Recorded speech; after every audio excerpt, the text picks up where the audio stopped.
Here's how Twinless became the unexpected indie hit of the summer. Rocky. Twinless is about two young men who meet in a My Twin Has Died support group and form an unusually strong bond. As of right now, the film sits at an 8.0 out of 10 on IMDb, a 4.0 out of 5 on Letterboxd, and a 98% on Rotten Tomatoes. Are those scores justified, Joe? Well, is that a rhetorical question? That's what we're here to find out. Okay. So let's talk about it. If you like the episode, drop a like and subscribe because we're very close to 1,000 subscribers and you really be helping us out. We really appreciate it. So, Joe, did you know that all of the people in the support group, all of the actors, were all actual twins? I did not know that. Heidi and I went and saw a director's Q&A screening. James Sweeney, the director, spoke about how, that was something that was important to him. To have the authenticity. I mean, if you're going to have a twin support group, might as well cast all twins. I think that's awesome. Yeah. I do. I think that's awesome. He also mentioned that when he got the first list of people who were going to they were casting in the session, and then he actually showed up to the casting session, he asked the casting director, some of the people on the list aren't here. And she said, yeah, well, once they found out they would have to pretend that their twin died, it was too sad for them and they didn't want to do it. Wow. Interesting. I love that.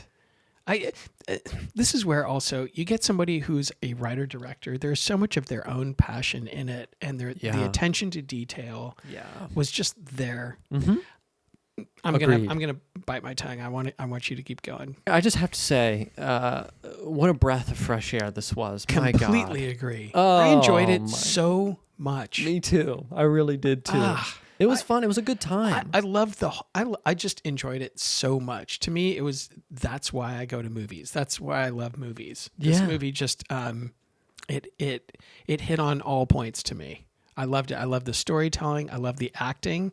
Ryan and I just did an episode on another movie that didn't make sense. Mm-hmm. This just kept making sense to me. It was just believable. It was buyable. The tone was consistent. It was just so freaking enjoyable. There's a couple of things I want to highlight here. Please. The first is Dylan O'Brien's performance. So good. I mean, he was so good. Absolutely phenomenal. I've known him from way back, from Teen Wolf on MTV.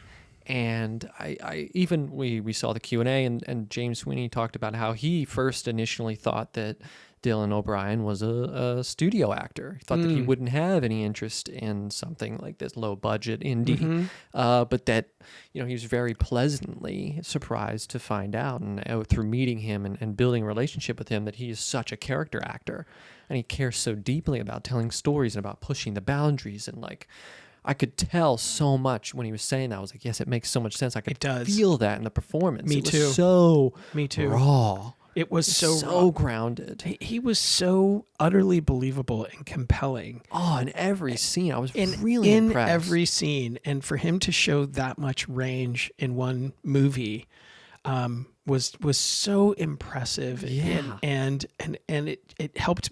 I think I can speak for all of us. That helped us love the movie even more. Mm-hmm. When you can tell that an actor is clearly invested. Oh, but at the same time, you buy them as who they are. Mm-hmm. You don't look at this thinking, I'm watching an actor. You think, I'm watching this person. Sure.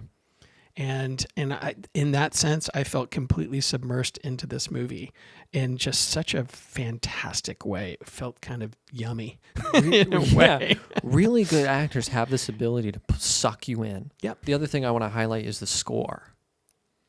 I loved the score. I did too. I absolutely loved it. It was so. God, we just did a movie that was very heavy-handed. Yes. And very manipulative in its score, and this felt so light to me. This felt so supportive. It just supported this scene. It was just there as a support an system, enhancement, an enhancer, and that's to me what a good score is. It's not. It doesn't overwhelm you. Right. I felt so just guided along by it. Yeah. Right. You didn't feel smothered by it. No, it just came in really subtly, really subtle moments, and just really helped kind of lift the scene up. And I was like, God, this is so refreshing. Yeah. For me, I completely agree. I also did really like the score, but I felt I could always tell the indie movie, like I'm like, oh, I can maybe like guess the budget just because like you're reusing the same score over and like they're choosing some songs to buy the rights for, and then their composer has made kind of like one repeating theme.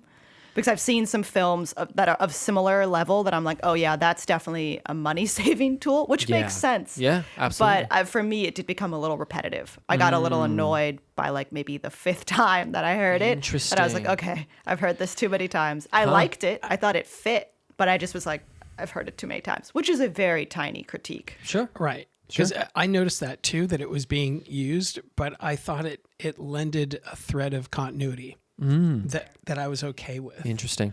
The storytelling. I was taken by surprise, and I feel like there were twists and turns that, when revealed, were very, very satisfying to me and made a lot of sense, as we said before, and it just was more compelling.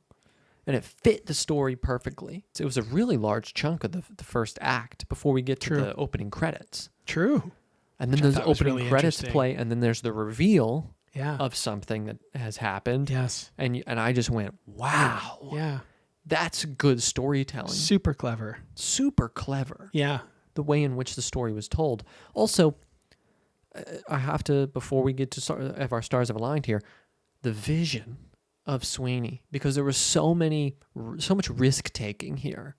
There's so many moments that could have really not paid off or played cheesy. I mean, I don't think it's revealing too much. Split screens. The way those were used. God, that worked. God, it really worked. It really and that's really worked. hard to pull off. It was beautifully done. To hear it was executed so well. Yeah. You can just tell when people cared. Yes. The profound difficulty it takes to make a good film is unbelievable. And this one, it brought to mind, even though they're totally different, Perks of Being a Wallflower. Yeah.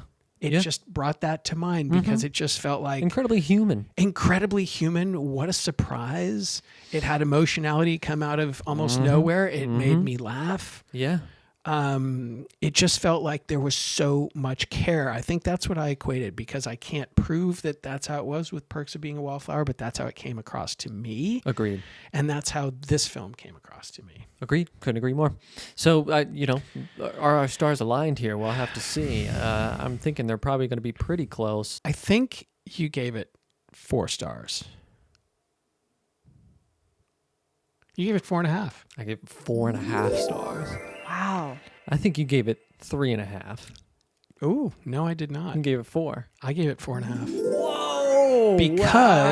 Because I couldn't think of where it misfired. And this is where I gave it 4.5 as well. I couldn't come up with one. Yeah. What this movie brought was really fantastic, and one that I will highly recommend. Highly recommend.